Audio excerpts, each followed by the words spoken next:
नमस्कार मेरे योगी भाइयों। योग ग्राम के बारे में काफ़ी क्वेरी आ रही है, उसी के बारे में ये वीडियो है कि देखिए, एक तो आपके ठीक होने में ईश्वर का बहुत बड़ा हाथ है। ये भोले भंडारी जी, हमारे शिव जी महाराज, किशन कन्हैया जी, ये हमारे भगवानों का हमारे इलाज में बहुत योगदान है। तो इसके लिए आपको एक तो पूजा पाठ में खूब विश्वास रखना है कि बिना पूजा पाठ के, बिना भगवान की कृपा के आप ठीक नहीं हो सकते। दूसरा, योग ग्राम एक तरह से हेल्थ टूरिज्म है कि ज़्यादातर जो समझदार पढ़े लिखे बंदे हैं वो तो वहाँ 20 साल 18 साल की उम्र में आ रहे हैं, और जो लोग पुराने ज़माने के हैं जिन्हें नॉलेज नहीं थी वो बंदे आ रहे हैं 50 साल 60 साल, उन्हें बीमारियाँ लगी हुई हैं। इसके बारे में रूबी जी बताएंगी अलग अलग तरह की कैसी बीमारियाँ उनको। थोड़ा सा रूबी जी, आपका स्वागत। नमस्कार, कैसे हैं आप सब। देखिए, मैं अभी जस्ट ऑफिस से आई हूँ। आने के बाद मैंने शाम की भगवान का दीपक जला दिया है, कान्हा जी का भी। रूबी जी भाई प्रोफेशनल चार्टर्ड अकाउंटेंट हैं, काफ़ी बिजी रहती हैं, एडवोकेट है, मास्टर ऑफ फाइनेंस हैं, बड़ी जिम्मेवारियां हैं सरकार की तरफ से कि इन्हें लोगों के टैक्स जमा करवाने होते हैं। अभी जस्ट दिल्ली से आई हैं। हाँ जी रूबी जी। देखिए, मैं अपनी सभी से ये कहूँगी कि देखिए, ईश्वर का हाथ तो है ही है। अगर ईश्वर आपके साथ है तो आप मुश्किल से मुश्किल घड़ी भी हंसते खेलते पार कर सकते हैं। तो ईश्वर को तो कभी भूलना ही नहीं चाहिए। जैसे वो भजन नहीं है, मेरा आपकी कृपा से सब काम हो रहा है। तो सब काम तो भगवान की कृपा से ही होगा। तो बाकी आप हेल्थ में भी करो, योग भी करो और नेचुरोपैथी भी करो, तो भगवान भी आपका साथ। वही है ना कि जब आप मदद करते हो, अपनी मदद खुद करते हो, तो ईश्वर भी आपकी मदद करता है और सारा ब्रह्मांड आपकी मदद करने में लग जाता है। कुछ लोग हमसे पूछ रहे हैं कि आप ये वीडियो क्यों बनाते हो। देखिए, हम भाई प्रोफेशनल कंसल्टेंट हैं और हर साल हमारे काफ़ी करोड़पति क्लाइंट हमें छोड़ के चले जाते हैं due to age, due to illness, उनकी डेथ हो जाती है। और हम देखते हैं, हम अपनी आंखों के सामने देखते हैं किसके पास 100 करोड़ था, 50 करोड़ था, अब ये तो चला गया, और बच्चे अमेरिका में सेट हैं, कोई अफ्रीका में, पैसे यहाँ फालतू पड़े हैं। तो हम चाहते हैं कि आदमी तो मर जाता है तो यादें छोड़ जाए। मान लो हम भी मान लो 20-30 साल बाद डेथ कर जाएंगे तो ये वीडियो तो हमेशा रहेंगे। तो ये आपका एक समाज के प्रति डिवोशन है जो आप समाज को देते हो, तो ये सभी आदमी को देना चाहिए। एक कहावत है, कोई सुई जितना कोई सलाई जितना। अगर हम चाहते हैं कि हम एक अच्छे राष्ट्र का निर्माण कर सकें तो सभी को अपनी समय की या अपनी नॉलेज की आहुति देनी ही पड़ती है। तो अभी ये पूजा चल रही है, उसके बाद रूबी जी अपना शाम का डिनर लेंगी। क्या खाता है योगी, तो वो भी हम आपको दिखाएंगे कि योगी जी क्या खाते हैं। चलिए जी, तो हम डाइनिंग टेबल की तरफ बढ़ रहे हैं। देखिए जी, रूबी जी खाती हैं सिर्फ फ्रूट्स। ये इनकी कोशिश रहती है कि फ्रूट्स खाए जाए, ठीक है जी, और कुछ ना खाया जाए। फ्रूट्स के ऊपर पूरी डिपेंडेंसी है कि फ्रूट ही खाए जाते हैं। हाँ जी रूबी जी, नमस्कार। नमस्कार। सुपर डुपर इंडिया पे स्वागत। हाँ जी मैम, क्या लेके बैठे हैं जी आज, बताइए जी। मेरा आज का डिनर है ये। ओके, तो डिनर में क्या चीज़ है जी? इसको बब्बू गोशा भी बोलते हैं। अच्छा, और छोटी नाशपाती, मीठी नाशपाती भी बोलते हैं इसको। ओके ओके ओके जी, आपका बहुत बहुत स्वागत। पूजा होगी जी? हाँ जी। चलिए जी, तो अब आप रोटी नहीं खाएंगे? नहीं, एक्चुअली ना बाबा रामदेव ने कहा है कि शाम में कोशिश किया करो कि हल्का लो। हाँ जी। और सोने से 2 घंटे पहले या 3 घंटे पहले आप ले लो। तो मैम, हम आपके डिनर के साथ साथ बातें कर सकते हैं कि योग ग्राम का एक्सपीरियंस कैसे रहा? देखिए, बाबा जी ने हमें जो एक मेन चीज बताई है जो लोगों को पता ही नहीं है, इनफेक्ट हमें भी नहीं पता थी, वो ये कि आपको एक टाइम में एक ही फ्रूट खाना चाहिए। ओके। ये सबसे बड़ी और बहुत अच्छी बात है, क्योंकि जनरली देखिए हम सभी लोग क्या करते हैं, फ्रूट चाट खाते हैं और फ्रूट चाट में सारे फ्रूट्स हम तो मिलवाकर हम सोचते हैं कि हम हेल्दी खा रहे हैं, बट हम हेल्दी नहीं, अनहेल्दी खा रहे हैं। तो दिल्ली एनसीआर में तो फ्रूट चाट का बड़ा कंसेप्ट है, सारे फ्रूटों को खटास के साथ मिला के फिर दिया जाता है, फ्रूट क्रीम कहते हैं यहाँ पे शायद उन्हें। गलत है। अच्छा। बिल्कुल गलत। योग के नियम के हिसाब से, आयुर्वेदिक के नियम के हिसाब से मिक्स फ्रूट खाना गलत है। एक तो मिक्स फ्रूट, जैसे आजकल आप देखते हैं ना फ्रूट क्रीम होती है, उसमें खट्टा भी होता है, आपका संतरा भी डाल दिया, उसमें मीठा फल भी डाल दिया। नहीं, सिर्फ एक टाइम में एक ही फल खाइए, और कभी भी दूध के साथ नमक का प्रयोग खट्टे और नमक, खटाई और नमक दोनों का। आप जैसे आपकी जो फ्रूट क्रीम होती है उसमें दही भी डाल देते थोड़ी मोड़ी है, तो दही खट्टा है, दूध से बना हुआ है, तो उसके साथ आपके खट्टे फल विष का काम करते हैं। ओके। तो बिल्कुल मना है ये। जैसे दूध के साथ आप नमकीन खा लेते हैं, बिस्किट्स खा लेते हैं, जनरली हमारे घर में जब रिलेटिव्स आते भी हैं, हमें जब नहीं पता था तो हम भी ये करते थे, चाय बना ली, साथ में नाश्ते में कुछ भी रख दिया, और उसके अंदर मिल्क है, मिल्क एलिमेंट के साथ नमक नहीं होना चाहिए। अच्छा मैम, जैसे आप चार्टर्ड अकाउंटेंट है, आपने मास्टर ऑफ कॉमर्स किया हुआ है, आप एमकॉम है, आपने एमफिल किया है, आप मास्टर इन बिजनेस एडमिनिस्ट्रेशन के अंदर फाइनेंस किया हुआ है। अब लोगों का ये क्वेश्चन है, ये बार बार मैं क्यों बोल रहा हूँ, चार्टर्ड अकाउंटेंट, फाइनेंस, एडवोकेट हैं, लोग कहते हैं कि 21,000 रुपया जो 22,000 रुपया लेते हैं 2 दिन का, वो बहुत ज़्यादा है, लूट रहे हैं। आप उसे जस्टिफाई करें, आप समझदार हैं, अभी देश के नागरिक हैं, आप देश को प्रॉपर टैक्स पे करते हैं, देश की सरकारों के लिए काम करते हैं, लोगों को जागरूक करते हैं कि टाइम पे जीएसटी आयकर भरें। तो आप बताइए कि जो लोग कहते हैं कि 20,000 में तो गांव में कुटिया बन जाएगी, ये बन जाएगी, उन लोगों को आप कैसे समझाएंगी कि वो पैसा जो ले रहे हैं जेन्युइन पैसा ले रहे हैं? पहली बात तो देखिए, 21 से 22,000 रुपए एक के नहीं, 2 बंदों के हैं। फर्स्ट ऑफ ऑल तो आप ये समझ लीजिए, तो एक का 10,000 रुपया रह गया मोटा एक का मोटा, फिर 10 या 11,000 रुपए रह गए ओके। मैक्सिमम। ठीक, दूसरा वो एक दिन के लिए नहीं है, वो 7 दिन के लिए है। दूसरी चीज, अब उसमें आपको 7 डेज वो रखेंगे, तो रखने का मान लीजिए मैं लगाती हूँ 500 रुपये ले लीजिए कमरे के, तो 500 रुपये पर पर्सन आपको रहने का रहा।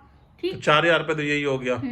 अब 500 रुपये में बाकी जो बैलेंस, अब मान लीजिए मैं 300 रुपये का कमरा मान लेती हूँ, सपोज 300 रुपये आप कमरे के नाम के हटा दीजिए, फिर उसमें आपके डॉक्टर की कंसल्टेंसी है, क्योंकि डॉक्टर से आप मिलते हैं डेली। कितनी बार मिल सकते हैं? आप कितनी भी बार मिलिए, जितनी बार परेशानी उतनी बार जाइए आप, अच्छा, डॉक्टर साहब से मिल सकते हैं। लोग 3-4 बार देखे मैंने सीनियर सिटीजन को, 2-2 घंटे बाद जाते रहते हैं, सर ये दर्द है, वो दर्द फिर है। आपकी वहाँ पे 2 बार मसाज कराई जाती है, तो मसाज की भाई आप डेली, अगर आप किसी से भी मरे से मरे आप काम वाली को बोल दो भी मेरे 1 घंटे बॉडी की मसाज कर दे, वो भी 100 रुपए ले लेती है। नहीं, दिल्ली एनसीआर में बाहर करवाओ तो 1,200 रुपए का रेट है। 1,200 रुपए का रेट है। मैं बात करिए घर की मेड सिंपल अगर हो तो वो 200 रुपए से कम में आपको हाथ नहीं लगाएगी। सरसों का तेल आपका रहेगा, सरसों का तेल उसमें हमारा रहेगा, वो तेल भी अपना दे रहे हैं, वो तेल लगाते भी दबा के है। 2 घंटे आपकी सुबह मालिश हो रही है, 2 घंटे शाम को, तो आपके 200 और 200 400 रुपए आपके वो हो गए। ठीक है, ठीक, चलिए वो भी छोड़ दिया। उसके बाद फिर आपका खाना, नाश्ता हो गया, फिर आपका फिर खाना हो गया, दोपहर का खाना, फिर शाम का खाना, और बीच में 2 बार काढ़े। अच्छा, वो कहते हैं खाना तो ऐसे बकवास ही है, कद्दू भद्दू फालतू का सामान है, फ्री फंड का माल है। लेके आइए बाजार से, कद्दू के रेट भी पता चल जाएंगे, क्या रेट चल रहा है कद्दू भी, और आपको बाकी चीजों के रेट भी पता चल जाएंगे। अच्छा मैम, यहाँ मैं कुछ कहना चाहूंगा कि जो लोग मोटे हैं, ठाठे मोटे मोटे, बुरा मत मानिए मोटे लोगों, मेरे प्यारे भाइयों, मोटे सुंदर सुंदर गोलू मोलू, उन्हें थोड़ा सा घाटा हो सकता है, क्योंकि वो थोड़ा सा मोटों को कम देते हैं, पतलों की मौज है। ये मैम ऐसा है कुछ? इतना सफिशिएंट देते हैं कि 2 दिन के बाद वो खुद ही भूख नहीं लगती, वो भी खाना ज्यादा लगता है। अच्छा, मैंने खुद, मेरा पर्सनल खुद एक्सपीरियंस है, वो जितना मुझे देते थे मेरे से नहीं खाया जाता था। Okay okay okay okay okay, तो खाने की कमी नहीं है? खाने की कमी नहीं है। अच्छा, डॉक्टर हो गए, मसाज हो गई, तो निहायत ही कोऑपरेटिव है। आप मसाज वाली लड़कियों को तो ऐसा मन करेगा, लड़के या लड़कियां, कि हे भगवान ही हमारे पेट से क्यों नहीं पैदा हुए। इतने शरीफ और इतनी उनकी भावना है सेवा करने की बेहिसाब। अच्छा, नेचुरोपैथी में दिल से सेवा करते हैं वो, दिल से। बहुत बढ़िया, बहुत बढ़िया, और बहुत अच्छे से मसाज करते हैं, ये बहुत अच्छे से ज्ञान देते हैं। वहाँ पे जो रूम साफ करने, जो बेडशीट बदलने आती है, वो स्टाफ भी बहुत, जो अच्छा, हाउसकीपिंग, ये बेडशीट रोज बदली जाती हैं, चद्दरें, टॉवल? डेली बाथरूम साफ होगा, डेली आपका कचरे का डब्बा, इसका जो भी कचरा है छोटा मोटा, वो डेली पानी वाला आएगा, सुबह और शाम को दोनों टाइम, गर्म और ठंडा दोनों तरह का पानी देके जाएगा। वहाँ पे आपको पानी के जग मिलेंगे, ऐसा अगर आप भूल गए ले जाना तो गर्म पानी का वहाँ पे जग मिलता है, थर्मस मिलता है जिसके अंदर गर्म पानी रखा जाता है कि आप ले लीजिए। और हूटर बजता है वो सुबह अर्ली मॉर्निंग में, जो आपको उठाता भी है। अच्छा मैम, कुछ लोग कहते हैं कि कुटिया में तो एसी होता नहीं, कुटिया में तो इंग्लिश लैट्रिन नहीं होती। अब उन्हें मैं कैसे बताऊं कि 60 साल का आदमी है, वो देसी पे तो बैठ नहीं पाएगा। ज़्यादा पेशेंट आते हैं जिनके घुटने फेल है, किसी का जिगर फेल है, किसी का लिवर फेल है, तो उनके लिए अब क्या बोलेंगे एसी और उसके बारे में?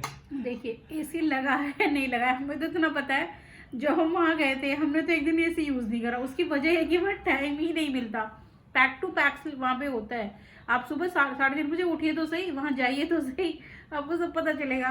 3:30 बजे में पता चला कि 10 मिनट में तो अपना बैग तैयार करा, जो छोटे बच्चे नहीं करते बस्ता तैयार, वैसे अपना बैग तैयार किया, दौड़ते भागते, क्योंकि हर एक चीज़ वहाँ से 1-1, 1.5 किलोमीटर पे है। मान लो अपने रूम तक आए तो रूम से तुरंत आपको एनिमा और ये जल नीति, रबड़ नीति के लिए जाना है, तो वहां तक जाने में आपको 1 से 1.5 किलोमीटर चलना पड़ेगा। तो पैदल दौड़ते भागते आप वहां पहुंचे, फिर वो सब करवाया आपने आते आते, क्योंकि वहाँ भीड़ भी होती है, क्यों भी, तो कई बार आपको लाइन में लगना होता है, टाइम लग जाता है। मान लीजिए आपसे पहले 4 साधक खड़े हुए हैं, तो आपको उनका वेट करना पड़ेगा, उसके बाद ही तो आपका नंबर आएगा। तो उसके बाद जैसे ही वहाँ से आप मान लीजिए 4:30 4:45 फ्री हुए, दौड़ते भागते फिर रूम तक आओ, फिर अपना दोबारा से तैयारी करो, क्योंकि फिर आपको वहाँ पे योगा क्लासेस में जाना है। वहाँ से आप योगा क्लासेस भागेंगे, योगा क्लास करके जैसे ही वहाँ से आएंगे तो मिट्टी पट्टी की तैयारी हो जाएगी, मिट्टी पट्टी से निपटेंगे तो नाश्ते की तैयारी, फिर नाश्ते के लिए जाओ आप अपना ग्लास लो अपना, क्योंकि आपको वो शेड्यूल लेना पड़ेगा, क्योंकि शेड्यूल से ही आपको मिलेगा नाश्ता। योग के बाद काढ़े वाले बाहर खड़े रहते हैं तुरंत मिट्टी काढ़े पट्टी से वाले बात, पहले। तो इसलिए आपके पास ग्लास होना चाहिए। अगर आपके पास ग्लास नहीं है तो आपको काढ़ा नहीं मिलेगा। उनके पास गिलास नहीं है, सबके साथ अपनी पर्स बैग में से निकाल ले भैया मेरा गिलास ये रहा। अच्छा मैम, ये जो काढ़े वाड़े देते हैं फालतू के होते हैं, जब प्रॉपर उसमें मेडिसिन होती हैं, प्रॉपर इफेक्टिव होते हैं? एक एक काढ़े की कीमत कम से कम 100 से 150 रुपए पड़ती है उनको। अच्छा, कुछ गांव वाले लोगों ने कमेंट लिखा है कि ये सब फालतू की बात है, हमारे गांव में तो सब कुछ मैं खुद ही कर लूंगा, मैं क्यों 21,000 रुपए दूं? उस गांव वाले बच्चों को क्या कहना चाहेंगे?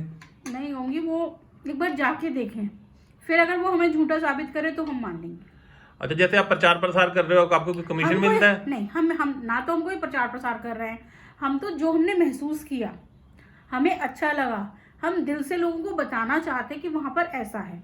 ये हेल्थ टूरिज्म है, टाइम पे चले जाओगे तो लंबा जी जाओगे, बिल्कुल बिल्कुल, नहीं तो जल्दी मरोगे, और पक्का मरोगे अगर नई बात समझोगे तो। नहीं, देखिए मैं माफी चाहूंगा हार्ड शब्दों के लिए, मैं थोड़ा सा, मेरा जन्म पंजाब का है तो थोड़ा हार्ड बोल देता हूँ, प्लीज आप बुरा मत मानिए। ये क्या है कि कुछ लोगों को तो पता ही नहीं है कि जीना कैसे है। आप ये मानो कि वो 20-21 हज़ार में आपको कुछ नहीं दे रहे, वो जीने की कला सिखा रहे हैं। बल्कि कुछ लोग तो इस चीज़ में अड़ जाते हैं कि मैं छोटी सी बात करूंगा घी की, कि आपको घी खाना ही नहीं है, कोई भी घी हो, घी खाना है तो कार बेच दो, पैदल चलो। जैसे पहले ज़माने में लोग पैदल चलते थे, घी 2 चम्मच खाया तो 10 किलोमीटर चलते थे। अब वो दबा दबा के तो घर में पराठे खा रहे हैं, चल फिर नहीं रहे हैं। तो ऐसे लोगों को मैम क्या कहना चाहेंगी, जो बिल्कुल अनफिट होके आते हैं वहाँ पे, फिर कहते हैं अभी ठीक करो, ऐसे लोगों को क्या कहना चाहेंगी? देखिए मैं अच्छे से याद है, जब हम वहाँ थे तो एक सर थे, काफ़ी एज्ड थे और बहुत रिच थे। इनफैक्ट उन्होंने वृद्धाश्रम टाइप खोला हुआ था, फ्री ऑफ कॉस्ट। अग्रवाल जी मिले थे? अग्रवाल जी जो मिले थे, लगातार शराब वो सिगरेट्स पीते थे, सिगरेट्स की वजह से उनका हाथ ऐसे से हिलता था। वहां भी छिपके मैंने देखा था 1-2 बार, वो छिपके भी पी रहे थे, गलत काम कर रहे थे। एक तरफ तो आप साधक बनकर वहां आ रहे हो, जब तक आप विश्वास, आप भगवान पे विश्वास क्यों करते हैं? क्यों आप भगवान को बोलते हैं कि भगवान हमारे सारे कष्ट हर ले, भगवान सब ठीक कर दे? क्यों? कहीं ना कहीं आपको उस पर विश्वास है, तभी आप कह रहे हो ना, पॉजिटिव वाइब्रेशन आपको लगता है कि भगवान से मिल रही है। तो वो सारा एनवायरनमेंट इतना पॉजिटिव है कि मान लीजिए कोई बंदा एक्सरसाइज कर रहा है, आप कब तक नहीं करोगे? 100 बंदे एक्सरसाइज कर रहे हैं, आप करोगे, आपको खुद मन करेगा। जब सारे लोग उबला हुआ खा रहे हैं या उस टाइप का खा रहे हैं, आपको खुद मन करेगा और खुद आपको फिर गिल्ट फील होगा कि अब तक तो मैं गलत रहा, मैंने सारी हरकतें गलत की। हे भगवान, अब जो हो गया, मैं आज जाग गया हूँ, मैं अब आगे से सीधा चलूंगा, सही चलूंगा। ये चीज है कि वहाँ पे सारे में पॉजिटिव वाइब्रेशन है, पॉजिटिव एनर्जी है। अच्छा मैम, आप वहाँ इतने लोगों से मिले, तो जैसे होता है बंदा जैसे कहीं गया, जैसे आप मूवी देखने गए, मूवी बर्बाद थी तो लोग गालियां निकालते हैं बाहर आके, तो आप वहाँ गए, आपको इतने लोग मिले 600-700 लोग, तो किसी ने बोला मैं लुट गया, मैं बर्बाद हो गया? Single person, everybody saying thanks to Ramdev and as well as Yoggram staff and Yoggram environment. अच्छा, आपको ये बंदे ने मिले कि हाँ बाबा तो चोर है, बाबा तो ये है, मतलब ही नहीं है, मतलब ही नहीं। सब प्यार से कह रहे थे कि श्री बाबा रामदेव जी धन्यवाद। सब दिल से, मैं कोई झूठ नहीं बोल रही हूँ, मैं कोई बनावट नहीं कर रही हूँ, मुझे इस बात के लिए कोई पैसे नहीं मिल रहे हैं, सब दिल से वहाँ थैंक्स बोलते हैं। And thanks to God, thanks to Ramdev Baba, thanks to Yoggram village staff. अच्छा मैम, आप सलाह दीजिए कि वहाँ 20 साल की उम्र में जाएं या बीमार होकर 60 साल की उम्र में जाएं? शुरू में चले जाओ, क्या फायदा? फायदा ये है कि आप सीख जाएंगे। बचपन हम जाते हैं ना, 2 का टेबल हमने बुढ़ापे में तो सीखा नहीं, बचपन में गए ना 2 का टेबल सीखने, ABCD सीखने बचपन में गए ना। फिर हमें वो क्यों सीखी हमने कि आगे भविष्य में हमारे काम आएंगी। तो अगर आज हेल्थ के लिए जागरूक हो जाएंगे, आज पता चल जाएगा हमें क्या खाना है क्या नहीं। अभी तक तो हमें पता ही नहीं था कि दूध के साथ नमक नहीं लेते, नमकीन चीजें नहीं खाते, या एक बार में एक ही फल खाते, हमें तो नहीं पता था। हमें बाबा रामदेव के यहाँ जाके पता चला ना, और आज की डेट में हम उस चीज को फॉलो भी करते हैं। मैं अब एक टाइम में एक ही फ्रूट खाती हूँ। हमें बाबा रामदेव के यहाँ जाके पता चला कि सुबह में आपको दही खानी है, दोपहर में आपको मट्ठा पीनी है, और शाम को आपको दूध पीना है। हम तो शाम को भी दही खाते थे पहले। कुछ गांव वाले कहते हैं ये बातें तुम्हें बचपन से पता ही है, कि नई बात बता दी? नहीं, देखिए मैं सिर्फ एक बात बोल रही हूँ, ऐसे तो बहुत सारी बातें मैं वहाँ पता चली हैं, ठीक है। तो कुछ एग्जांपल दे रहे हैं, तो मैं कुछ एग्जांपल्स दे रही हूँ, वो चीज़ है। अच्छा, पर इसका मतलब ये नहीं है कि ये पता है। अब जैसे ये चीज़ हमें नहीं पता थी, हम रात में भी दही खाते थे, हम शादियों में जाते हैं, हमें पता चला दही भल्ला, बचपन से सुनते आ रहे हैं और खूब खाते भी हैं।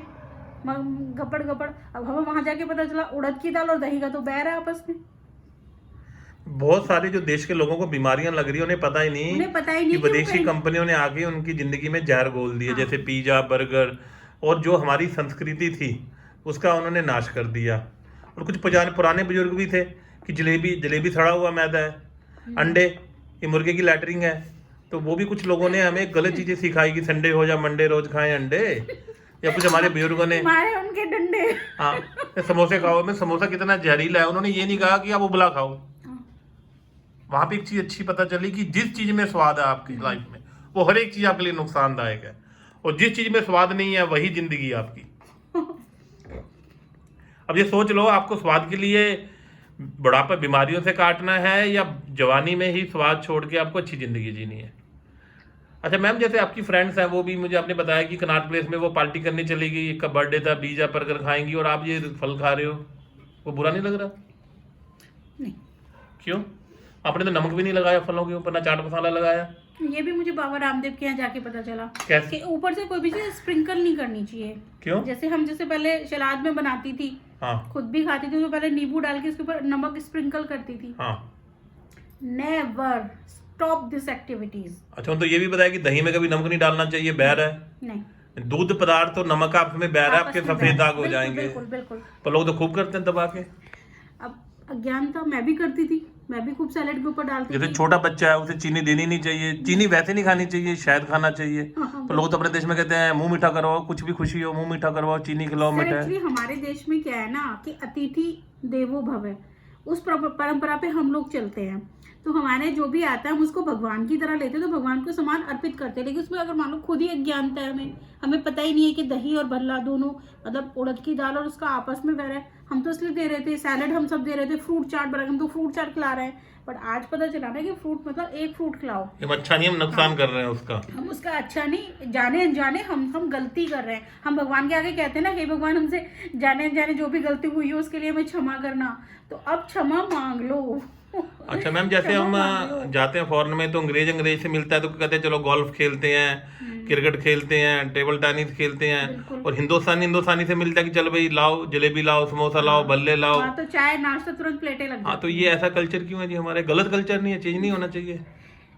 नहीं, एक्चुअली पहले शायद हमारे बड़े बुजुर्ग ने, जब उस टाइम पे क्या था, इतना ट्रांसपोर्ट सिस्टम नहीं था, लोग बहुत दूर दूर पे रहते थे, तो आए पहले उसको पानी दो, उसको थोड़ा रेस्ट कराओ, उसे कुछ खिलाओ पिलाओ, फिर उसका शायद इस प्रवृत्ति की वजह से आजकल तो हर एक चीज हर एक के पास अवेलेबल है। पहले लोग पैदल चलते थे तो एनर्जी वेस्ट होती थी, उसे गेन करने के लिए जलेबी या समोसे खिलाए जाते थे। अब तो पहले घर में ठूस फूस के आया, फिर वो कार से आया, फिर दोस्त के पास आ गया, फिर लिफ्टों से चढ़ के हाँ आया। हाँ हाँ हाँ हाँ, तो यही सारा गड़बड़ है। बिल्कुल।